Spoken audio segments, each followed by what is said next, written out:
Hello everyone, and welcome to the Narcissistic Abuse Recovery Care Network. I'm Dean, the host of this channel, and I'll be taking you on a journey through narcissism, understanding the narcissist, and understanding the narcissist-related disorders. Today I'm going to be presenting to you episode 92, and this is a second take on episode 92 because I had previously done episode 92 about a week or two ago, and I wanted to make some corrections to it, so I'm actually redoing it here now in this current form. So the title of episode 92 is the Narcissists Hide and Seek Act. So what are we talking about here when we're talking about the Narcissists Hide and Seek Act? Well, let's make some comparisons here with normal situations. When we're dealing with people in our lives, whether it be friends, family, even people we're involved in romantic relationships with, when we're dealing with these people, it's normal for individuals like this that they have to take time for themselves, and that they may have to disappear to do something. We may have, a work partner, or we may have just a friend that can't talk to us for some period of time. And they may take some time to themselves to just go off and do something that they have to do. And this is an absolutely normal thing that we have to deal with people on a day-to-day basis. Our spouses can get busy, our friends can get busy, and we may not talk to them, and they may kind of go hide away from us for a little while they have to do their stuff, and then they come back and they talk to us, and everything just continues on where it left off at the last time. So what I'm talking about here when we talk about the Narcissist Hide and Seek Act, we are not talking about normal behavior like this that normal people do. What we are talking about is the thing that narcissists do when they come in and they do something with you. They either give you a lot of attention or love bomb you, or suddenly try to pay a lot of attention to you as far as you getting into their fuel matrix with them so that they can attain their fuel off of you and something of that nature. And then poof, all of a sudden, like with almost no warning or anything like this, they're gone. They just disappear. You can be talking to a person, you can be talking to a narcissist in the middle of a conversation in the morning and saying, hey, what are we going to do? We're going to go out for dinner later tonight or whatever. And then bang, they just completely disappear and they're gone. They're not answering your text messages. They're not messaging you back on social media. Excuse me, they're not giving you a phone call back. They're just gone. And this is what we're referring to when I'm referring to the Narcissist Hide and Seek Act. Narcissists are synonymously known for doing this type of behavior. Whereas they're talking to you one minute and then the next minute, poof, they're off somewhere dealing with another narcissistic appliance or another narcissistic victim. And this is why they come and go like this, because they have other things on their plate that they're dealing with besides just you. And when they're busy with another victim or another appliance, they disappear. This can happen in many different forms. I've had a few of the people on my narcissistic network talk to me and explain to me about their experiences with their narcissist. I have one person on there who explained to me, she explained that the person that she was involved with, what he would do is he would start a fight with her just out of the blue for nothing. This fight would occur for almost no reason out of the blue, and she would say something to him that would trigger him, and he would immediately go into a tirade and go off, and it would start a fight. And the next thing you know, he was saying to her, I can't deal with you and blah, blah, blah, whatever, like this. Boom, out the door, and he's gone, and she doesn't hear from him or talk to him for a day, a couple of days, or a week, or maybe even longer. He wouldn't return her phone calls or her messages. He's just gone, and she doesn't even know where he is.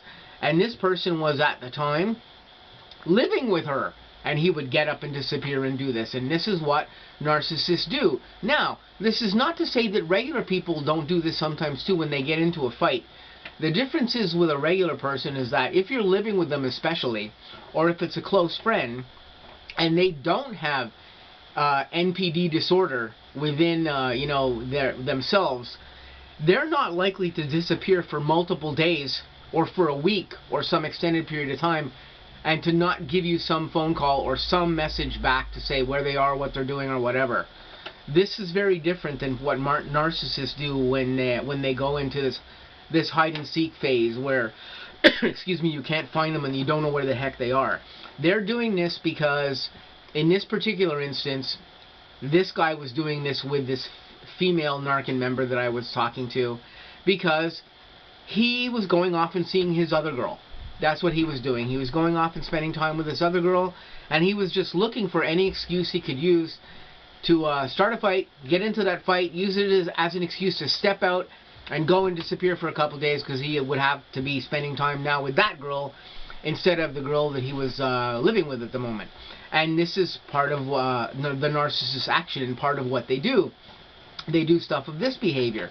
Now, this is just one example of this, although it is a good example of what they do as far as their behavior. But they do other things too. You know, they hide personal things about themselves. They very often, you know, will have, you know, social media pages and stuff like this, and you'll be able to see these social media pages, and then boom, something happens. Again, you have a fight with them, or something goes on with them where they don't agree with you or whatever, or they're just simply putting you into a devaluation phase like they often do, and that social media page or social media pages that you could see or were friends on, suddenly they're gone. You can't see those social media pages. They blocked you from them. They've unfriended you perhaps, or they've just made it impossible for you to see them, and you have no idea why they've done this. Well, again, this is part of the narcissist hide-and-seek act. This is part of what they do.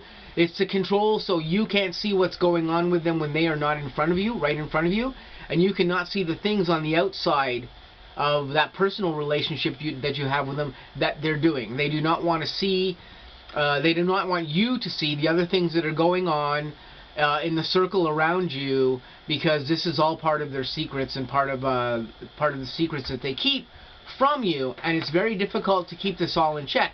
So one way to do this is to simply go into hiding, and this is what they do. They actually disappear off of social media, they disappear from contacting you, and they do all of these particular things, and this is all part of that narcissistic hide-and-seek act that they do.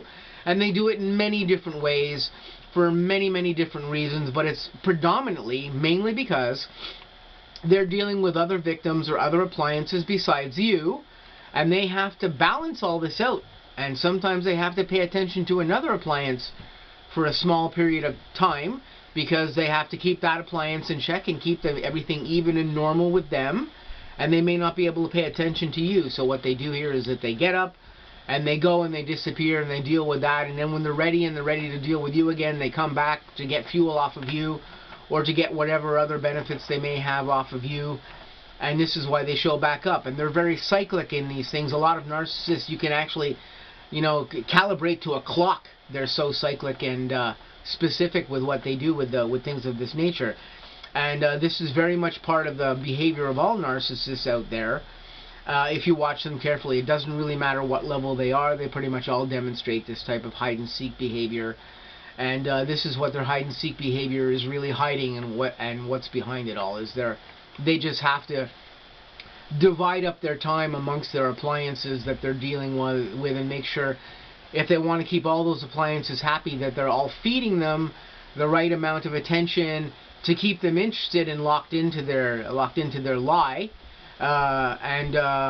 This takes a lot of effort on the narcissist's part, and this is why they come and go like this regularly with victims, and it's all part of just how the narcissist behaves as a whole. So this has been episode 92. I hope this gave you a little bit of information on what exactly the narcissist hide-and-seek act actually is. Although some of you out there probably already realized what this was. I just seek to provide you with information that helps you a little bit in understanding the narcissist in any way that I can. And that's really my goal here on the N.A.R.C.N network. So I'm going to say to you guys, I hope you guys have an awesome day. Stay tuned for some new episodes coming up on the N.A.R.C.N network, and also some new episodes coming up on the Unmasking the Narcissist channel. I'll catch you guys really soon. Have a great rest of your day.